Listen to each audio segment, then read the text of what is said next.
Did you know that Google personalizes many searches by city and Also Asked is the only tool to access live People Also Asked data at city level? Try for free at alsoasked.com. Tired of SEO guesswork? Quadra's AI agent goes deeper to uncover high-impact optimizations and completes hours of SEO in minutes. Get started now. I was going to say that SEO with Fat Joe is as peaceful as this, but then the birds are all having fights.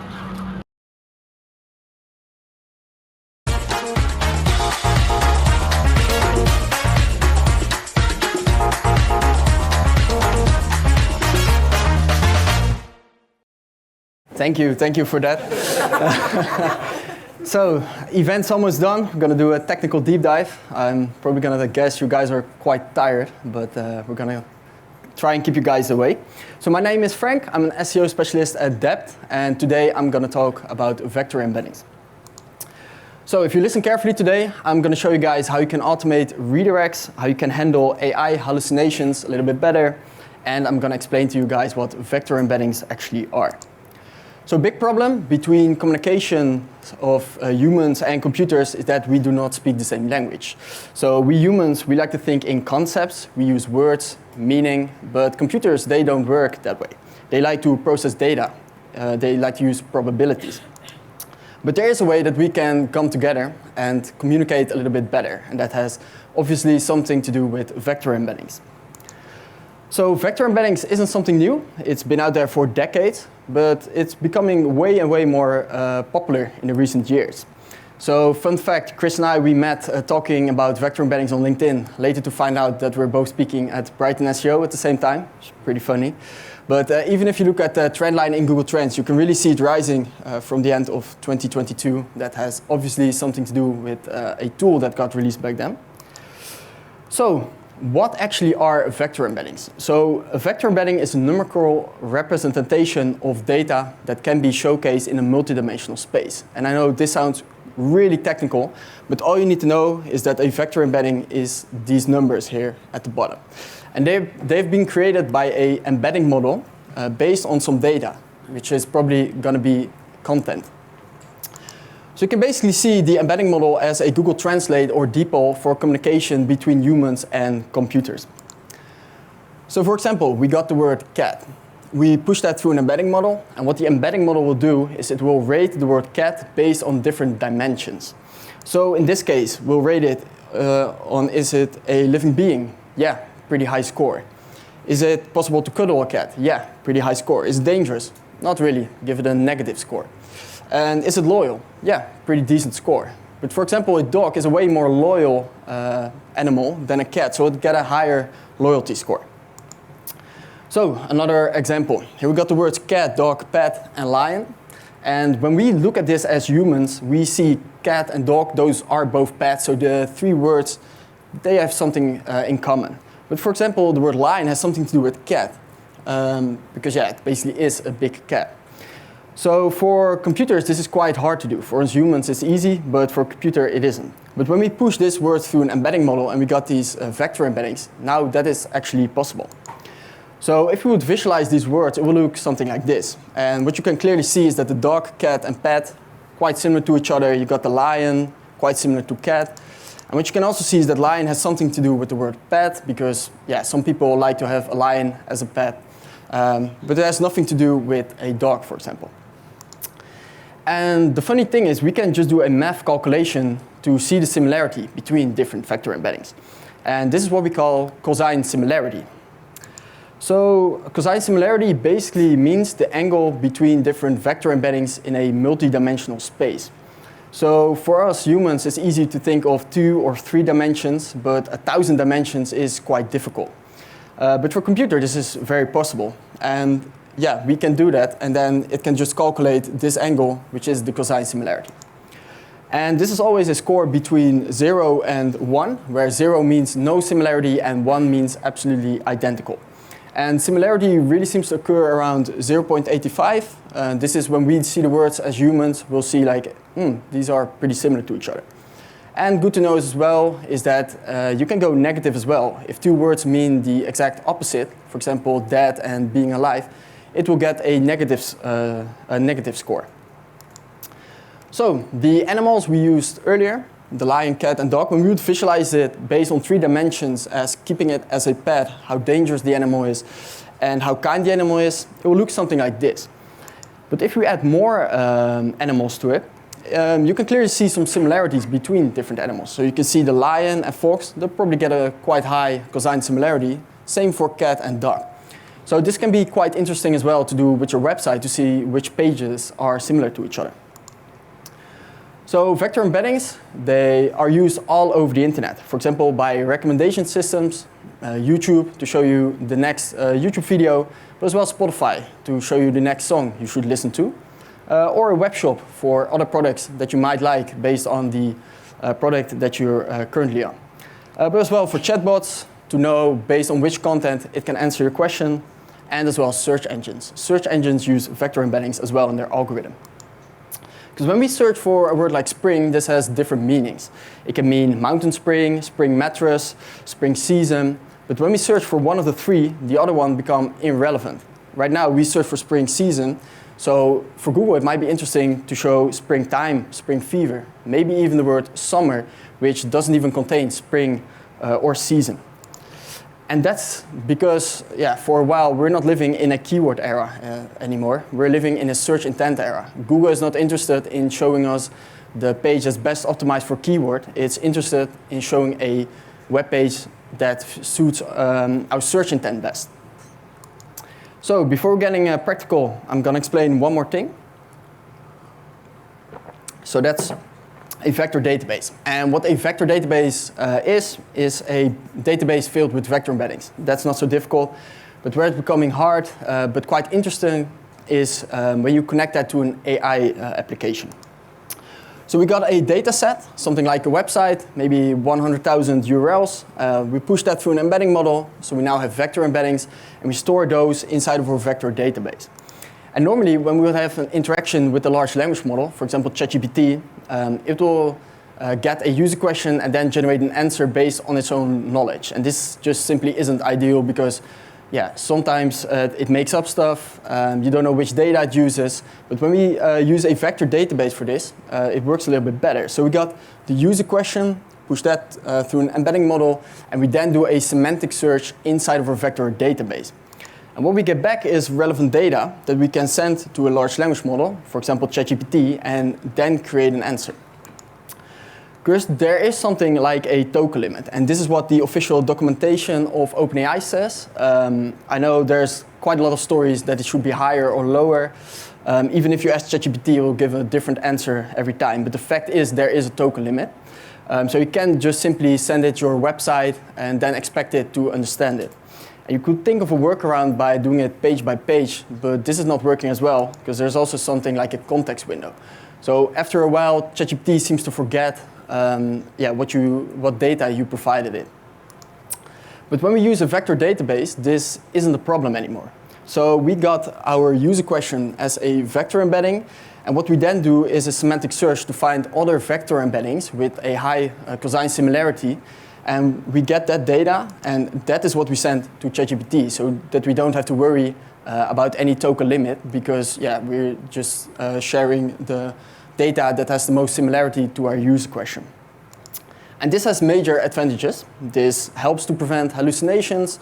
It makes us being in control of the data that we use, and we can use real-time or new data. So if you're ahead of the market, this is quite interesting, because now you can send data to a large language model that it maybe doesn't know of. So let's get the practical here. Because the easy way of working with vector embeddings is by creating them with Screaming Frog and then start working with them in Python. So this was a slide I used last year in October as well. I love this image. I know a lot of people hate it actually, but I had to keep it in. I try to use it in every presentation that I do ever since. But it stands for the connection between Screaming Frog and OpenAI. Because there are quite a lot of different models for creating vector embeddings. These are a bunch of them. It's not like these are the best. For every situation, it's probably a best version. But the easy way of working with them is probably with the OpenAI one. because OpenAI has different models for creating vector embeddings. The most recent are the text embedding ADA 002, which got released in December 2022. And we got the text embedding 3 small and large, both got released in January 2024. So I definitely recommend using the last two because they got more recent data. Difference between them is the amount of dimensions it uses. So I told you guys before about how embedding model uses different dimensions to know what the word actually means. The small one does it with 1024 dimensions and the large one with 3072 dimensions. So this should generate a better output. Benchmarks show this as well. Downside is it's way more expensive. So it's around 9 times more expensive than the small one. So we're going to need the ChatGPT API because we're going to make an API request to the embedding model of OpenAI. And we need to write settings in Screaming Frog, which means store rendered HTML and put JavaScript rendering on. Then we add our OpenAI API key. And yeah, then this is why we love Screaming Frog. There is a template for creating embeddings inside of Screaming Frog. So we simply click on Add from Library and then extract embeddings from page content. So on default, it will use the small model, but you can simply change that quite easy to use the large one if you want to. Call your website, and inside of the AI tab, you can find your vector embeddings. You're not limited to OpenAI. Screaming Frog also has a connection with Gemini or Ollama. But even if you want to use another model, that's totally fine. With custom JavaScript, you can simply make that connection. So instead of web pages, we now have vector embeddings. So now we can start automating work. So I created 3 scripts for this to work with embeddings. One is for redirect mapping, one is for finding internal link opportunities, and one is for doing duplicate content analysis. I'll give them all away. I got a QR code at the end of my slides, so you can start working with them. But I'll explain the internal linking script a little bit further so that you kind of have an idea what Python is actually automating for us. So we start by gathering the right pages, checking similarity, and then checking relevancy. So what do I mean by that is first we gather the right information. So we provide the crawl and we provide as well the URLs that we're optimizing so that the script knows for which pages to find an internal link recommendation. It then starts checking similarity between pages. On default, it will do 0.85 cosine similarity. But if you've got a quite niche website, you probably need to higher that a little bit. But if you've got a quite broad website, you can lower it a little bit. My recommendation would be just try it with 0.6 so that you have a feeling what cosine similarity means and you can just filter it out with Excel or Google Sheets. And then we check the relevancy. Is there already an existing link in the HTML? Then we would simply skip that page so that we know we're only giving right recommendations for internal links that doesn't exist yet. And we will loop through this process over and over again until we got a recommendation for every web page that we want to optimize. You can simply run the script inside of Google Colab. It's very easy. You simply press run script, then you provide an input. There's screenshots of how this should be formatted, and then you can download the results after. But I have to admit, Google Colab for a large website probably isn't the best environment because it uses quite a lot of computer power. So then it's better to use it on your device or use a Google Cloud solution. So before I end it, I'm going to tell you guys a little bit about a vector database as well. So for one of our clients, we were really focusing on lower funnel content. So we were not blogging while competitors were doing that. But our client didn't really want to blog us. It really didn't have the budget for it. So we had to be creative and find a solution. So what we did was we created a vector database filled with all the products of the client, and then creating content with an AI tool based on this vector database. So how did we do that? We did keyword research, finding the right blog topics to know where to write about, and then we do a semantic search inside of our vector database. And we would search for products that would fit our blog topic. So for example, if it is our product read for a certain situation, we would find products that would be perfect for that blog. And then we would get the product information out of the vector database to send to a AI tool to generate a text for us. We'll put it in concept inside of our CMS, and then a copywriter would check it and later publish it if it was okay. So another case, which is quite cool, it's about AI overviews. I know we're all hyped about AI overviews. I mean, it got just rolled out in the EU as well, still not in the Netherlands. I'm a little bit sad about that, but for clients, probably good for their CTR. But one of our clients in the US, when the AI overviews got rolled out, they weren't shown as much as they were inside of the organic results. So we started analyzing how those AI overviews were created. And what we found out that it had a lot to do with a semantic search inside of a vector database. So what did we do? We started scraping AI overviews of the keywords that we're focusing on. Then we scrape our content, but as well the content of our competitors that were shown in the AI overviews and the competitors in the organic results. We would add more data, for example, from Ahrefs, traffic, and domain rating, because those are important as well for ranking in AI overviews. And then we did a semantic search inside of our vector database. And what was quite weird is that it didn't make sense to show our client. When we did a semantic search, our client didn't pop up. So that was quite weird. So we checked, what should we do? And we started analyzing, should we rewrite content? Should we write new content? And based on our analyze, we would update the content. We then do the process over and over again until it made sense and our client were shown in our own vector database AI overviews. So we implemented that content, and before we were shown in around 33% of AI overviews, and after in around 54% of AI overviews, which means an increase of 67% of visibility and 49% in clicks.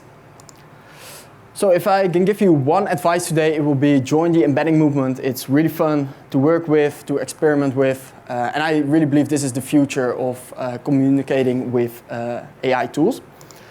So key takeaways from today. I hope you guys now know what vector embeddings are and when you should use them inside of your SEO strategy.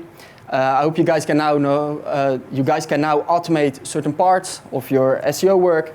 And I gave you the handles of creating your own vector database and connecting it to a large language model.